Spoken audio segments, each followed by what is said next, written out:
piggy. Piggy, piggy.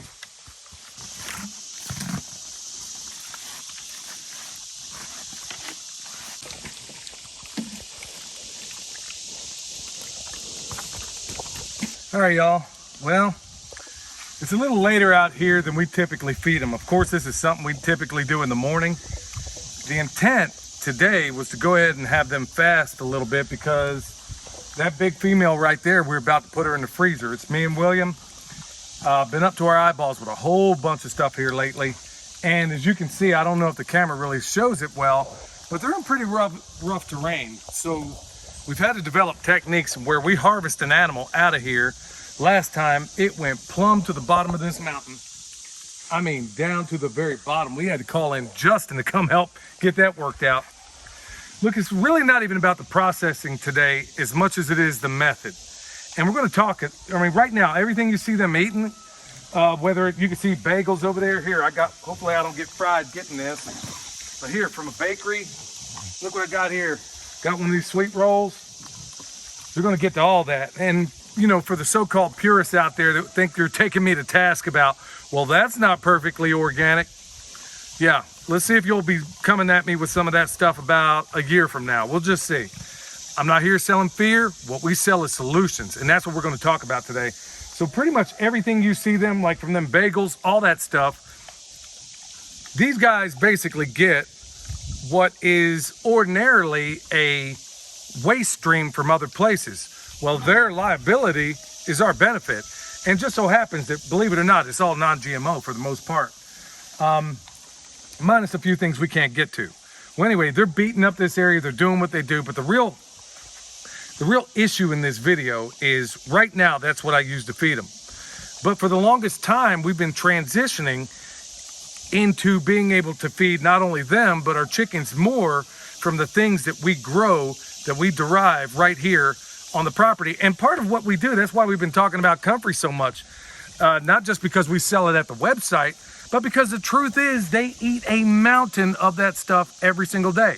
That's where we get a lot of their minerals and stuff. And we've been doing experiments thinking, okay, if we don't have access to kelp, or if we don't have access to charcoal, which to some extent we always do, but these guys require a lot. How can we fulfill that using comfrey? And right now, the results are fantastic. I mean, look at the size of her. Crying out loud. That's going to be the first one we put in. So, right now, I'm going to ask you to consider fusing maybe methods that work for you. And that's exactly what we're going to talk about. So with that said, let's go on down and talk about what's going to happen next. All right, y'all, here's just a little taste of some of the stuff we feed. Like right here, you see this big drum is full of bread and whatnot. We got another little one here full of bread and whatnot, cinnamon rolls, honey buns. Pigs and stuff don't really get a whole lot of this, but we do throw it in there from time to time. Back here, we got some rice. In this bucket, we got some rice and chips and all that and the others. I mean, there's times, depending on, you know, between the times I go and get stuff, there could be as many as 15 buckets filled to the brim. And I feed these pigs because they're in this rough environment. I got to feed them, I don't even know what the percentage, I probably feed them 30% more, and it's been a struggle to put weight on them just because they're working so much in this rugged environment. So, but it's, you know, it's working. But here's the key. In these times, I mean, think about what you have to spend for grain to feed your pigs and your chickens right now. Well, I can keep it as long on the hoof as I want to. I was gonna initially do that one today. Today isn't just the best day to do it, so we're gonna wait and do it Saturday evening probably. The good thing about it is that when you feed animals this way, it gives you extraordinary options. It gives you incredible options, it really does. So let's talk about what you can do with some of those options. Instead of just, we're getting to the time where it may not even make sense to go to town to go get this stuff. So let's show you how we're making this transition, y'all. This is probably, in the times we live in, I'll be honest with you, this is probably one of the most important videos we've done in a long, long time.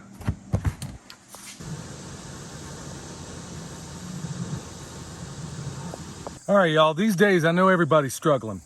And look, you may not always have, in light of these times, you may not always have the benefit And I may not have it either, of being able to go and get the food scraps. That's how crazy things are getting.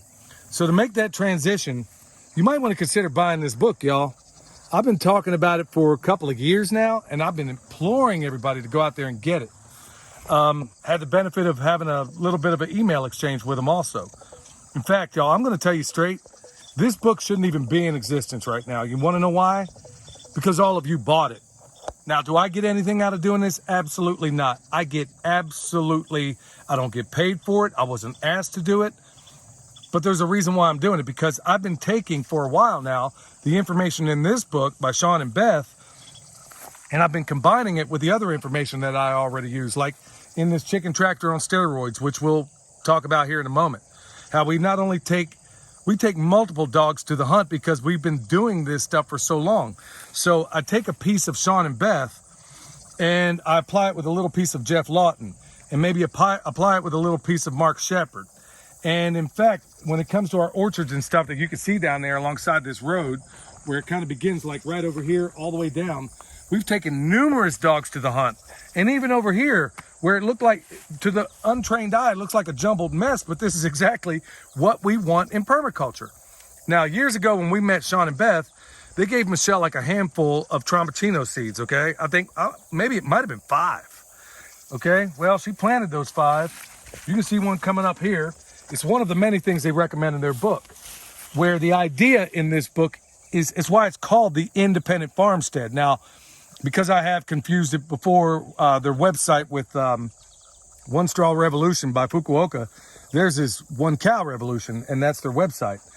The reason why I'm saying that book should not be in existence is because everybody is taking this recommendation, especially in these times where I can't think of things being more unsettling than they currently are. So let me go down in here, take this handy dandy rice knife, and we might have more by the end of this season, okay?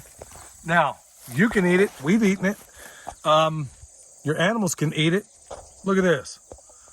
You know, let's say, I got my hands full. I can stick it around my neck, grab my bucket and book, and bam, let's go on down to the chickens. All right, for those that are new, we're down in that area where they're doing the chicken tractor on steroids. Now, that's Jeff Lawton's method, and of course, we've adapted it, tested it for years, got a system that we love. The chickens, look, they're working that pile over there. They're doing all they need. But right now, that system, for the most part, is reliant on food scraps. Now, we don't produce enough at the house to be able to meet that, so we got partners in town where we get things like, it's really not their feeding time, but for demonstration purposes, here's what I have. A bunch of cinnamon rolls in here. They don't get this sort of thing every day. And honestly, I picked a Trombacino that ain't even ready. But check it out, 5 seeds, y'all. Produced so many that we were giving away seeds to people earlier. Now, we don't have any right now, but all I can do is take this handy dandy rice knife, which by the end of this weekend, we'll have more. I think we'll probably have more on the website, so keep an eye out for that. You can sit here, eat this thing yourself, chop it up, do anything you want to with it. I like the rice knife because honestly, you can do everything you need with it. Let me turn this around, work it on the easy side.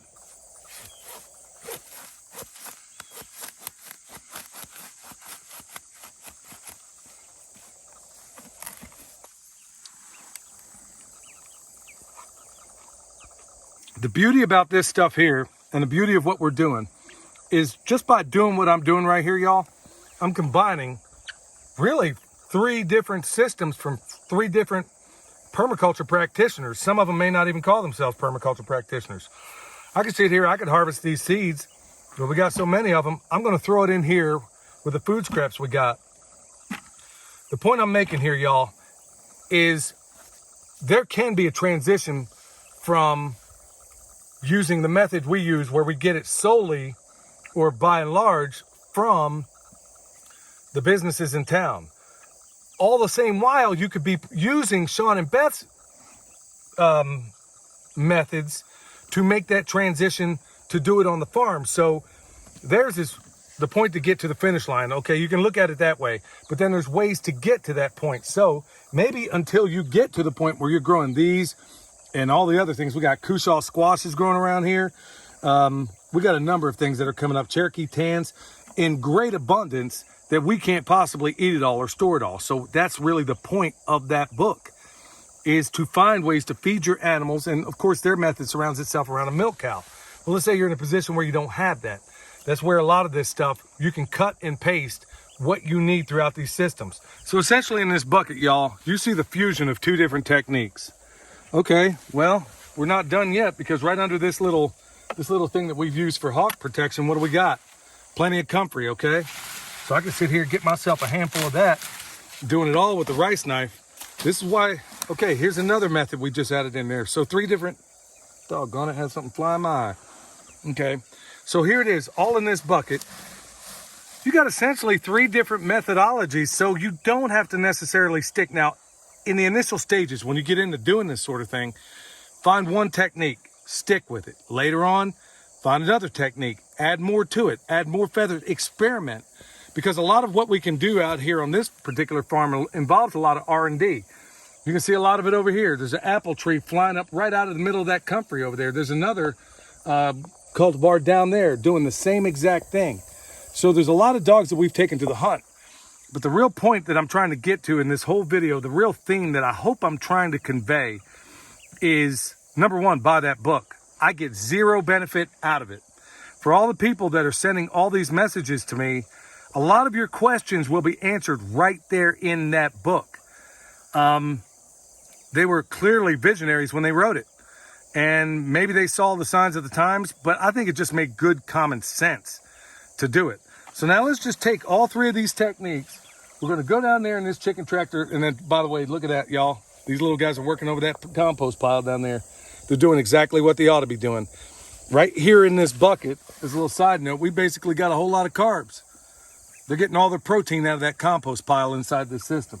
So, in addition to all that, let's go down there to their compost cage. We're gonna take all this stuff, we're gonna throw it in there, and we're gonna watch them go to town.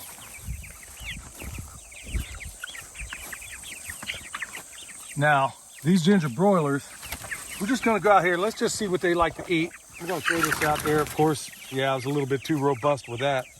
Throw the trombocino, I can never say that word, trombocino. We're gonna throw it all in there, spread it out a little bit. And let's just kind of watch them and see what they like. Look at that broiler over there. First thing he goes after is the comfrey. In fact, that's something else we've noticed too. Like, they're gonna eat every bit of this, but take notice of what they eat first. We'll just sit back here, take a seat, and see what happens.